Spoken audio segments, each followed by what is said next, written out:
Hello प्यारे विद्यार्थियों, आप सभी का स्वागत है। उम्मीद करते हैं कि आप सभी ठीक होंगे। आज फिर हम एक नया तो लेक्चर लेकर के आप सभी के सामने हाजिर हैं। इससे पहले हमने अपने फेसबुक पेज पर और यूट्यूब चैनल पर 10 क्वेश्चन को डाल चुका एक वीडियो के अंदर। ये आज हम लोग 11वां प्रश्न को करेंगे। ये फिजिक्स का ही है और बोर्ड के पॉइंट व्यू से काफी इम्पोर्टेंट है। तो आइए एक एक करके सबको देखते हैं और उनका ऑप्शन पढ़ते हैं कि इसका ऑप्शन कौन सा ऑप्शन सही है। तो 11वां नंबर जो प्रश्न है, 11वां नंबर प्रश्न में कहता है कि सिनेमे के पर्दे पर किस प्रकार का प्रतिबिंब बनता है। जो हम लोग मूवी वगैरह देखते हैं, सिनेमा देखते हैं, इन पर जो इमेज बनता है वो किस प्रकार का इमेज होता है। ऑप्शन ए में दिया है वास्तविक, ऑप्शन बी में है आभासी प्रतिबिंब, ऑप्शन सी में है ए और बी दोनों, और ऑप्शन डी में है इनमें से कोई नहीं। सिनेमे पर अगर बात करें प्रतिबिंब बनने की, तो सिनेमे पर जो प्रतिबिंब बनता है वो वास्तविक प्रतिबिंब बनता है, यानी रियल इमेज बनता है। अगला क्वेश्चन है कि गाड़ी के साइड मिरर के रूप में किस दर्पण का उपयोग किया जाता है। यानी आपने देखा होगा जो भी मोटरसाइकिल या ट्रक, बस हो, इनके दोनों साइड में एक आईना लगा होता है। उसी मिरर के बारे में बात कर रहा है कि गाड़ी के साइड मिरर के रूप में किस दर्पण का उपयोग किया जाता है। ऑप्शन ए में दिया है समतल, ऑप्शन बी में दिया अवतल, ऑप्शन सी में दिया है उत्तल और ऑप्शन डी में दिया है सभी।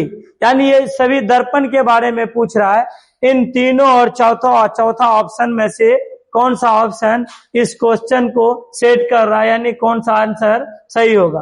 तो गाड़ी के साइड मिरर के रूप में अगर बात करें तो ये जो दर्पण लगा होता है, क्यों लगा होता है? क्योंकि जो पीछे से आती है गाड़ी, ड्राइवर को देखने में सुविधा हो, इनके लिए ये बनाता है छोटा इमेज। कैसा बनाता है? छोटा बनाता है और सीधा बनाता है। इसलिए इसमें जो दर्पण का उपयोग किया जाता है वो किया जाता है उत्तल दर्पण का उपयोग किया जाता है, ताकि जो ड्राइवर है उनको पिछले वाले गाड़ी को देखने में आसानी होगा और वो उसी हिसाब से ड्राइव करेंगे। इसलिए गाड़ी के साइड मिरर के रूप में उत्तल दर्पण का उपयोग किया जाता है। अगला है कि प्रकाश की चाल सबसे अधिक होती है, किसमें सबसे अधिक होती है। आपको पता है कि प्रकाश की चाल अलग अलग माध्यमों में अलग अलग होती है।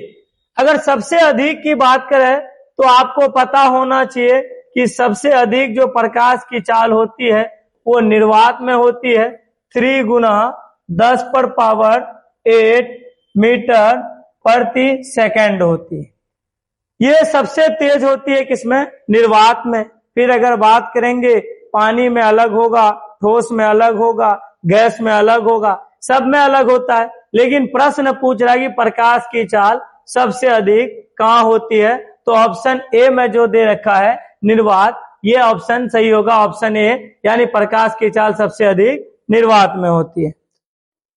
अगला क्वेश्चन है कि अगर किसी वस्तु को अवतल दर्पण के सामने फोकस पर रखें तो प्रतिबिंब कहाँ बनेगा। यानी सबसे पहले अगर बात करें, ये आपका अवतल दर्पण है। इस अवतल दर्पण के सामने अब ये इसका प्रधान अक्ष, जिसको मुख्य अक्ष बोलते हैं, ये वाला पॉइंट सी होता है और ये वाला एफ होता है। कहा कि इसी पर अगर एफ पर ए और बी नामक वस्तु रखेंगे तो इनका जो इमेज है, यानी फोकस पे रखने के बाद इसका प्रतिबिंब कहाँ बनेगा। ऑप्शन ए में है वक्रता केंद्र पर, यानी सी पर, ध्रुव पर, यानी पी पर, ऑप्शन सी में है फोकस, यानी एफ पर, ऑप्शन डी में है अनंत पे। तो आपको बताना है इसका सही ऑप्शन क्या होगा। तो इसका जो सही उत्तर होगा, जब हम वस्तु को फोकस पे रखते हैं तो प्रतिबिंब जो बनता है वो इन्फिनिटी पर बनता है, यानी अनंत पर बनता है और बड़ा साइज का बनता है। अनंत पे बनेगा और बड़ा साइज का बनेगा। तो इसका सही आंसर जो होगा वो ऑप्शन नंबर डी होगा। अब अगला क्वेश्चन कि वक्रता त्रिज्या को किससे सूचित करते हैं, यानी वक्रता त्रिज्या को हम लोग किससे सूचित करते हैं। ऑप्शन ए में दिया है स्मॉल आर से, ऑप्शन बी में दिया है पी से, ऑप्शन सी में दिया है सी से, ऑप्शन डी में दिया है आर से। आपको इसका सही उत्तर बताना है कि वक्रता त्रिज्या को हम लोग किससे सूचित करते हैं। तो अब ये ऑप्शन डी जो है इसका सही जवाब है, यानी वक्रता त्रिज्या को हम लोग कैपिटल आर से सूचित करते हैं। अगर बात करें पी से हम लोग ध्रुव को सूचित करते हैं और सी से हम लोग वक्रता केंद्र यानी सेंटर ऑफ कर्वेचर यानी वक्रता केंद्र को हम लोग सूचित करते हैं। चलिए नेक्स्ट क्वेश्चन देखते हैं कि एक प्रिज्म है, यहाँ पे फ्रिज लिखा हो गया है, यहाँ पे आपको लिखना है प्रिज्म। एक प्रिज्म में कितने सतह से घिरा होता है। जो आपको देखा होगा कि जो सूर्य से 7 रंग को एब्जॉर्ब करता और फैलाने का काम करता है, जो जिसको प्रकाश का वर्ण विक्षेपण बोलते हैं, जो प्रिज्म होता है, ये जो घिरा होता है कितनी सतहों से। ऑप्शन ए में है 6 सतहों से, ऑप्शन बी में है 5 सतहों से, ऑप्शन सी में है 3 सतहों से, ऑप्शन डी में है 4 सतहों से। तो आपको इसका सही आंसर बताना है कि जो प्रिज्म घिरा होता है ये कितने सतहों से घिरा होता है। इस प्रकार का डायग्राम होता है प्रिज्म का, तो इनसे जब प्रकाश जाती है और ये कई सारे रंगों में क्या करती है, विभक्त करती है। ये जो घिरा होता है कितने सतहों से, तो इसका जो सही उत्तर होगा ऑप्शन बी यानी 5 सतहों से, जिसमें से 2 सतह जो होता है वो त्रिभुजाकार होता है, यानी त्रिभुजाकार होता है, और 3 सतह जो होता है वो आयताकार होता है। ये बात भी आपको याद रखना है। इन 5 सतह में 2 त्रिभुजाकार और 3 आयताकार सतह होते हैं। अगला 17वां नंबर प्रश्न है, किस लेंस को अभिसारी लेंस कहते हैं। आपको पता है कि लेंस 2 प्रकार का होता है, एक को बोलते हैं अवतल लेंस और दूसरा को बोलते हैं उत्तल लेंस, दूसरा को उत्तल लेंस।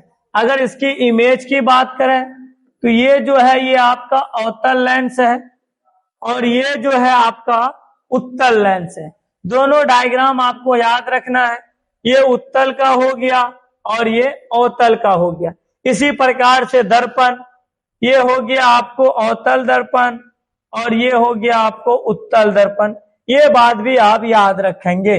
तो यहाँ पे कहता है कि किस लेंस को अभिसारी लेंस कहते हैं।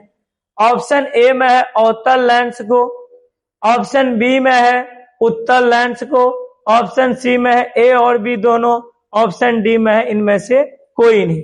आइए अगर हम बात करें दर्पण की, तो जो अवतल दर्पण है, ये अवतल दर्पण में जब प्रकाश की किरण टकराती है तो एक जगह इकट्ठा होता है, इसीलिए इसको अभिसारी दर्पण भी कहते हैं। इसी प्रकार से जो उत्तल लेंस होगा, ये उत्तल लेंस में जब प्रकाश की किरणें आएगी, इसको बोलते हैं प्रकाशिक केंद्र। इसको क्या बोलते हैं, प्रकाशिक केंद्र बोलते हैं। अब ये प्रकाशिक केंद्र जब इससे आएगी प्रकाश की किरण, यहाँ पे फोकस है, तो टकराने के बाद जाकर के फोकस पर इकट्ठा होती है। इसीलिए ये उत्तल लेंस को हम लोग अभिसारी लेंस कहते हैं। अगर दर्पण की बात करें तो अवतल दर्पण को अभिसारी दर्पण कहेंगे, लेकिन लेंस की बात करें तो उत्तल लेंस होगा। तो ऑप्शन बी इसका सही आंसर होगा। अब नेक्स्ट क्वेश्चन की बात करें, ये हीरा का अपवर्तनांक कितना होता है। यहाँ पे कई सारे मान दिया रहा है। अब अपवर्तनांक को हम लोग म्यू से डिनोट करते हैं। अपवर्तनांक को किससे डिनोट करते हैं, म्यू से। तो यही पूछ रहा है कि हीरा का अपवर्तनांक कितना होता है। 1.5, 1.2, 2.42 और 1.33। आपको इसका सही उत्तर बताना है क्या होगा। अगर बात करें ये 1.5 जो होता है ये कांच का अपवर्तनांक होता है। किसका होता है? कांच का। अगर ये बात करें तो तेल या किसी भी लिक्विड का अपवर्तनांक होता है, यानी लिक्विड का। और ऑप्शन सी जो होगा ये हीरे का अपवर्तनांक है, यानी हीरा का अपवर्तनांक होता है 2.42। तेल का अपवर्तनांक या किसी लिक्विड का बात करें तो 1.2, अगर बात करें कांच का 1.5। अगला क्वेश्चन 19वां नंबर कि बर्फ का अपवर्तनांक कितना होता है। जैसे हम बर्फ देखते हैं कि रेफ्रिजरेटर में रखने के बाद ये सॉलिड फॉर्म में आ जाता है, बर्फ का रूप ले लेता है। तो इस बर्फ का अपवर्तनांक कितना है? ऑप्शन ए में है 1.31, ऑप्शन बी में है 1.2, ऑप्शन सी में है 2.42, ऑप्शन डी में है 0.66। तो इसका सही उत्तर जो होगा वो बर्फ का अपवर्तनांक 1.31 होगा। अब ये नेक्स्ट क्वेश्चन लास्ट है कि लेंस की क्षमता का एसआई मात्रक क्या होता है। आपको बताना है कि लेंस की जो क्षमता मापते हैं इसका एसआई मात्रक क्या होता है। ए में है मीटर, ऑप्शन बी में है किलोमीटर जिसको केएम लिखते हैं, किलोमीटर को केएम लिखते हैं, ऑप्शन सी में है डाईऑप्टर और ऑप्शन डी में है ऑल ऑफ दिस। तो लेंस की जो क्षमता है इसका एसआई मात्रक क्या होता है? डाईऑप्टर। चलिए आज यहीं तक, फिर कल दूसरा क्वेश्चन के साथ मिलते हैं। That's all.